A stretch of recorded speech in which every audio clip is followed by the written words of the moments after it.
Yeah, what's up? I'm gonna do a review of the Adidas Busenitz or Busenitz or Adidas Pro model. Well, the shoe is super sick.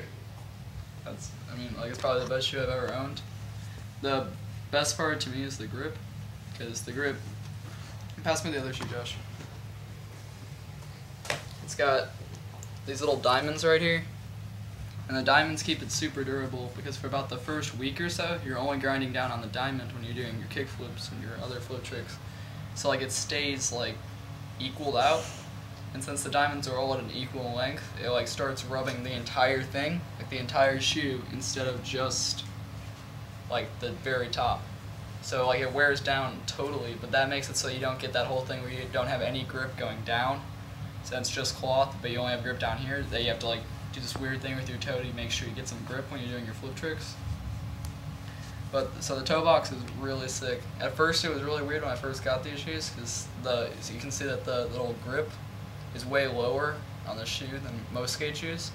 And I thought it wasn't gonna have a lot of grip, but it had a lot. Like the suede, like right here, doesn't really affect it because the shoe is it has such a pointy nose that it feels like the grip goes a lot higher than it does.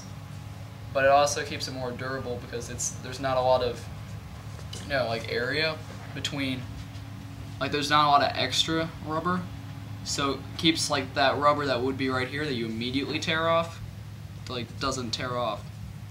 And the entire toe box is really good because the toe box is pretty much indestructible. It's got 2 layers of suede, so it's like, this is after about a month and a half of skating, this is the only like holes I got. The only reason I stopped skating them is because they lost so much grip like on the rubber that you couldn't even like kick flip at all, or like like tray flips and everything were just like impossible.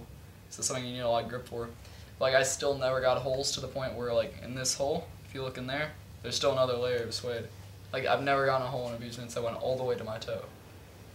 And so the toe box is pretty much indestructible. And I've never even gotten my shoe worn down from heel flip tricks at all.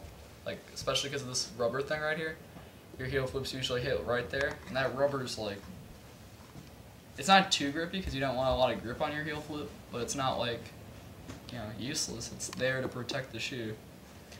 And there's not a lot of places in the shoe where there's like stitching that would get in the way. Like stitching is usually when you get a ripped shoe, it's because the stitching has like a certain area.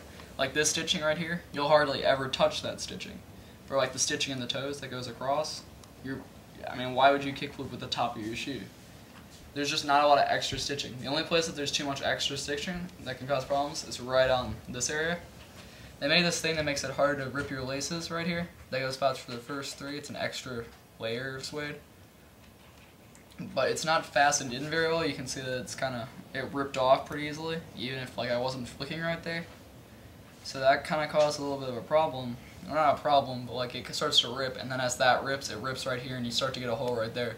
Mostly if you tie your shoes tight. If you don't tie your shoes tight, this little rip right here is not going to happen. It's going to stay like, pristine. But I tie my shoes kind of tightly because I like a tight fit, so it kind of ripped right there.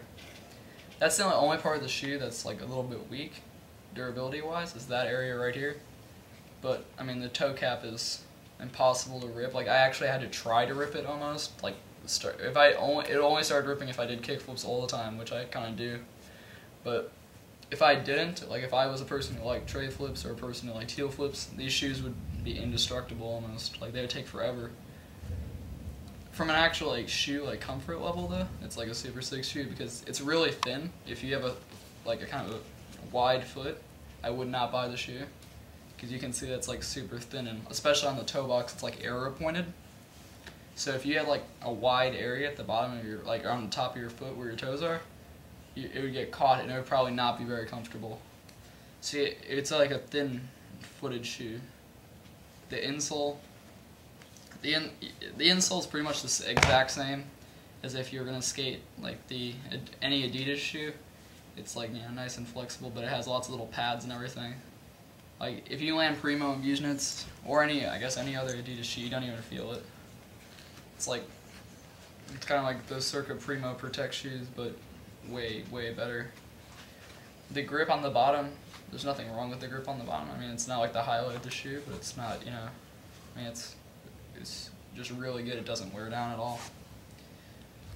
And some people, like, I don't know, at first the long tongue is like really weird, but you get used to it. The only problem, like one of the only problems I ever have with the shoe is when you're wearing it, the tongue either gets under your pants and it feels weird on your foot, like on right here.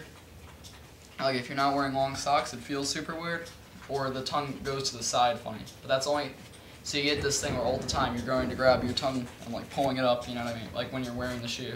It's because it usually looks cooler if it's, you know, all out like that. But that's entirely based on, you know, looks. And you can cut it off if you want to, but I wouldn't advise that. It looks way cooler without that. But that's like the only two problems with this shoe are right here, like that little rippage right there, and the tongue. That's the only thing.